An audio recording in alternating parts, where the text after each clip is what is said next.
लक्ष्मीनाथसमारम्भां नादयामनमध्यमाम् अस्मदाचार्यपर्यन्तां वन्दे गुरुपरम्परां यतिराजाय विद्महे श्रीभाष्यकाराय धीमहि तन्नो रामानुजार्य प्रचोदयात् ஆழ்வார்கள் திருவடிகளே சரணம் எம்பெருமானார் திருவடிகளே சரணம் ஜீய திருவடிகளே சரணம் यो नित्यमच्युतपदाम्बुजयुग्मरुक्म व्यामोगतस्ततितरानतृणाय मेने अस्मद्गुरोर्भगवतोऽस्य दयैकसिन्धो रामानुजस्य शरणं शरणं प्रपद्ये நீரார் கடலும் நிலமும் முழுதுண்டு ஏழார் ஆழம் இளந்தலில் நீலந்தாய் சீரார் திருவேங்கட மாமலை மேயாராமுதே அடியேர் கருளாயே எல்லாம் அல்ல ஏழ்மலையான் பெருங்கருணையால் 4000 திவ்ய பிரபந்த பாசுர பதிவேற்றனின் வரிசையில் 2369வது நாள் பாசுர பதிவேற்றம். திருமங்கை ஆழ்வார் அருளிய பெரிய திருமொழியிலே 10ஆம் பத்திலே வரக்கூடிய 2ஆம் திருமொழியுடைய 8வது பாசுரம் 918வது பாசுரம். அரக்கர்கள் ராமபிரானை வேண்டுவது போல உள்ள பாசுரங்கள் இந்த பாசுரங்கள். அதிலே இது 8வது பாசுரம் 918வது பாசுரம். முதலிலே தனியன் கலையாமி கலித்வம்சம் கவிலோக திவாகரம் நிஷிகோபி பிரகாசாவி ஆபித்யம் நிகதம் தம வாழி பரகாலன் வாழி கலிகன்றி வாழி குறையலூர் வாழ்வேந்தன் வாழியரோ மாயோனை வாழ்வழியால் மந்திரங்கள் மங்கையர்கோன் தூயவம் சொற்மான வேல் நெஞ்சுக்கு இருள் கடி தீபமடங்கா நெடும்பிறவி நஞ்சுக்கு நல்ல அமுதம் தமிழ் நன்னூல் துறைகள் அஞ்சுக்கு இலக்கிய மாரண சாரம் பரதமே பஞ்சு கணலின் குறி பரகாலன் பணுவல்களே எங்கள் கதியே ராமானுஜமுனியே சங்கை கெடுத்தான தவராசா பொங்கு புகழ் மங்கையர்கோன் இந்த மறையாயிரம் அனைத்தும் தங்கு மனம் நீ எனக்கு தா மாலை தனிவழியே பறிக்க வேணும் என்று கோலி பதிவிருந்த கொற்றவனே வேலை அனைந்தருள் கையாளனேன் வினையை துணித்தருள்வேனும் துணிந்து. 918வது பாசுரம். மனம் கொண்டு ஏறும் மண்டோதரி முதலா அங்கையர் கண்ணினார்கள் இருப்ப தனம் கொள் மென்முலை நோக்க மொழிந்து தஞ்சமே சில தாபதம் என்று குணங்கொள் மென்மயிர் சிறை வைத்த உண்மையாளன் நெஞ்சில் புகை எய்த அனங்கண்ண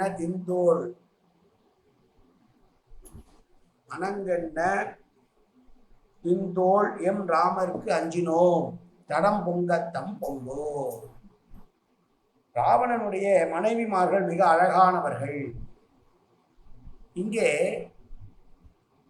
தனம் கொள் மென்முலை என்று சொல்லுகிற போது ஒரு வியாக்கியானம் சொல்லுகிறார் பிரதிவாதி பயங்கர வணங்காச்சாரியார். பெண்களுக்கு மூலதனம் அல்லது அழகானது அவர்களுடைய மார்பகங்கள். மண்டோதரி முதலான ஆயிரக்கணக்கான கற்புக்கரசிகளும் மண்டோதரி முதலான பட்ட மகிழ்ச்சிகளும் ஏராளமானவர் ராவணனுக்கு உண்டு. அவர்களெல்லாம் தன் மார்பகத்தின் மீது அவன் கொள்ளமாட்டாளான் என்று ஏங்கிக் கொண்டிருக்க அவர்களையெல்லாம் விட்டு ஒழித்து விட்டு தேவையில்லாமல் காட்டிலே இருந்த சீதையை கொண்டு வந்தான். அதற்கு காரணம் அகங்காரம். காட்டிலே இருக்கக்கூடிய தவசிகள் யார் நம்மை எதிர்க்கப் போகிறார்கள் என்ற தைரியத்திலே அவளை சிறைப்பிடித்தான். சிறைப்பிடித்த தீயவனவன் அவனுடைய நெஞ்சானது கிழியும்படியாக அம்புகளை எய்த ராமா, மிகப்பெரிய தோல் வலிமை கொண்ட ராமா, உனக்கு நாங்கள் அஞ்சினோம், எங்களை காத்துள்ள வேண்டும் என்று சொல்கிறார். பொங்கத்தம் பொங்கோ என்பதற்கு ஒரு வார்த்தையாக சொல்லுகிற போது ராமனுடைய கருணை பொங்கினால் நாங்களும் பொங்குவோம் என்று ஒரு வலிந்துதான் உரையாசிரியர்கள் ஆசிரியர்களுக்கு விளக்கம் சொல்கிறார்கள். ஒழிய பொங்கத்தம் பொங்கோ என்பது ஒரு ஒலி குறிப்பு மட்டும்தான் என்று ஆசிரியர்கள் பல ஆசிரியர்களுடைய கருத்தாக இருக்கிறது. வலிந்து பொருள் கொள்கிற போது ராமனுடைய மனதிலே இருக்கிற கருணை பொங்கினால் நாங்கள் எல்லாம் உயிர் பிழைப்போம் என்று அவர்கள் ஏற்றுவாதாக அரக்கர்கள் பாடியதாக அரக்கர்கள் மூலமாக பாடியதாக சொல்கிறார்கள்.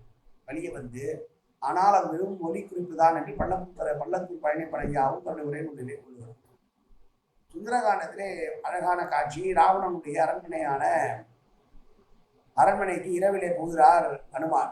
முதலிலே சீதையை தேட வேண்டும் என்பதற்காக தேடுகிற பொழுது ஒரு பெரிய மஞ்சத்தின் மீது ஒருவன் படுத்துக் கொண்டிருக்கிறான். தேஜஸ்வியாக இருக்கிறான். 10 தலை 20 தோள்களோடு அவன் படுத்திருக்கிற அழகே பிரமிப்பாக இருக்கிறது. அவன் அருகிலேயே அவன் மார்போடு மார்பாக அணைத்து கொண்டு பல பிராட்டிகள் படுத்துக் கொண்டிருக்கிறார்கள். அதிலே தலையாளவன் மண்டோதரியை பார்க்கிறான். மண்டோதரியை பார்த்த உடனே இவள்தான் சீதையாக இருக்குமோ என்று ராவணன் அனுமார் சந்தேகப்பட்டு விட்டாராம் முதலிலே. ஏனென்றால் அவருடைய தேஜஸும் அழகும் அவருடைய கற்பின் தன்மையை பார்த்த உடனே இவள்தான் சீதையாக இருக்குமோ என்று மண்டோதரியை பார்த்து கலங்கி போனானாம் அனுமார். அப்புறம் நினைக்கிறார், சீச்சி இப்படி கூட இருக்குமா, தவறு செய்து விட்டேன் என்று ஆனால் மண்டோதரியை பார்த்துக்கிட்டே பிரமைப்படுகிறார் அனுமார். அப்படிப்பட்ட அழகும் நிரம்பியவள். அது மட்டுமல்ல, ராவனுடைய அரண்மனையிலே அந்த புறத்தில் ஏறக்கணக்கான ஆயிரக்கணக்கான அழகிகள் அவனுக்காக காத்திருக்கிறது. தங்களுடைய மென்மையான மார்பகத்தின் மீது அவன் தலை வைத்து புரள மாட்டானா என்று ஏங்கி தவித்திருக்க, இவனோ தேவையில்லாமல் காட்டிலே இருந்த தனித்திருந்த அவளை கொண்டு வந்த உண்மையானனாக கெட்டவனாக மாறி போய் எங்களுக்கெல்லாம் உயிர் பயத்தை தந்து விட்டான். அவனுடைய நெஞ்சிலை தேய்க்கும்படியாக அம்பி எய்து, ராமா, உன்னுடைய தோல் வலிமையை கண்டு நாங்கள் அஞ்சுகிறோம், எங்களை காப்பாற்ற வேண்டும் என்று சொல்கிறான். அழகான மீன் போல தன்னுடைய பல மனைவிகள் இருக்கும் பொழுது எதற்கு இப்படி குறையில்லாமல் வாழ்ந்து கொண்டிருந்தவன் அவனுக்கு சொந்தமான அவருடைய மார்பகத்தின் மீது கண்ணு வைக்குமல், இதெல்லாம் ராட்சசிகள் இவர்களெல்லாம் ஒரு சரக்கோ என்று நினைத்துக் கொண்டு காட்டிலே தன்னிஷ்டமாக ராமனோடு திரிகின்ற அழகிய மயில் போன்றவளான பிராட்டியை சிறையில வைத்தனா நீசனான ராவணனுடைய அந்த செயல் அவனுடைய நெஞ்சிலை தைக்க வேண்டும் என்பதற்காக அது உரைக்க வேண்டும் என்று அம்பு செலுத்தியவர் ராமர் என்று ராமனை போற்றி சொல்லுகிற போது, மன்மதனை போன்ற அழகுடையவன், வலிமை மிக்க தின்தோல் உடையவன் ராமன் என்று சொல்லி, அப்படிப்பட்ட ராமா அவருடைய கருணை எங்கள் மீது வேண்டும் என்று சொல்றான். தஞ்சமே சில தாபதர் என்று, சில தாபதர் தஞ்சமோ என்று நினைத்தான்.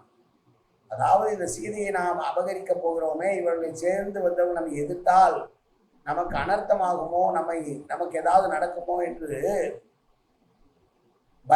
பயப்படாமல் மரபுரியும் சடையுமாய் தாபத வேஷம் கொண்டிருக்கிற ராமலட்சுமணனுடைய இவர்களுக்கு தஞ்சமாக வரக்கூடும், அவர்கள் நமக்கு ஒரு சரப்போ என்று அபார்த்தமாக நினைத்து விட்டான்.